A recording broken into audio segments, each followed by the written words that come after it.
أعوذ بالله من الشيطان الرجيم. بسم الله الرحمن الرحيم.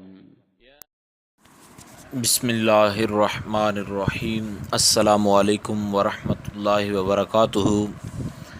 آج بات کریں گے خواب کے اندر اپنی شادی دیکھنے کے حوالے سے۔ تو امید کی جاتی ہے کہ اس کے اندر آپ کو ایک مکمل طور پر تعبیر مل جائے گی۔ تو اس سے پہلے آپ سے گزارش بھی ہے کہ اگر آپ نے ہمارے چینل کو سبسکرائب نہیں کیا تو ضرور سبسکرائب کریں، کیونکہ روزانہ اسلامی فقہی مسائل اور خوابوں کی تعبیرات کے حوالے سے ویڈیوز جو ہمارے چینل پر وہ اپلوڈ کی جاتی ہیں۔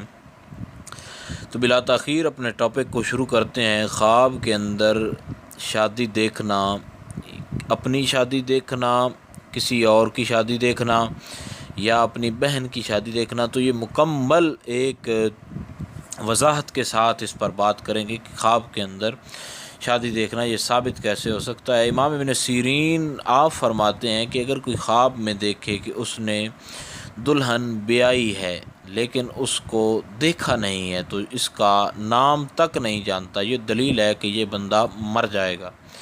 یعنی کوئی بندہ شادی پر اپنی شادی دیکھے اور دلہن کو بیاہ کے گھر میں لائے اور اس کو نہ دیکھ سکے خواب کے اندر، اور نہ ہی اس کا چہرہ نہ دیکھ سکے، اور نہ ہی اس کا نام وغیرہ پوچھ سکے، یا کوئی جانتا وغیرہ بھی اس کے بارے میں نہ ہو، تو یہ اس کے مر جانے کی دلیل ہے، یا یہ مر جائے گا یا یہ مارا جائے گا۔ اور اگر دیکھے کہ دلہن کو گھر میں لایا ہے اور اس کے ساتھ سویا ہے، تو یہ اچھی دلیل ہے کہ بزرگی پائے گا، اور جس چیز کی اس کو ملک نہیں ہے اس کی ملک ہو جائے گی۔ یعنی جس چیز کی کبھی اس کی توقع بھی نہیں ہوئی کہ یہ چیز مجھے حاصل ہو جائے گی، اس چیز کو یہ حاصل کر لے گا۔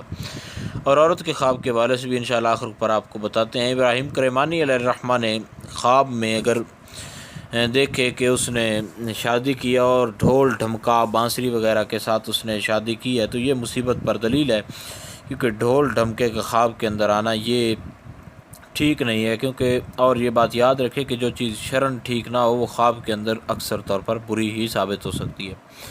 حضرت جابر مغربی اس بارے میں فرماتے ہیں کہ خواب میں دیکھے کہ اس کی شادی ہوئی ہے اور خاوند کے پاس عورت کو لے گئے ہیں، تو یہ دلیل ہے کہ اس کی عورت کی عمر ختم ہو گئی ہے۔ اور اگر دیکھے کہ شوہر لے گیا ہے اور یہ اس سے نیک سلوک کر رہا ہے، تو یہ خیر و منفعت پر دلیل ہے۔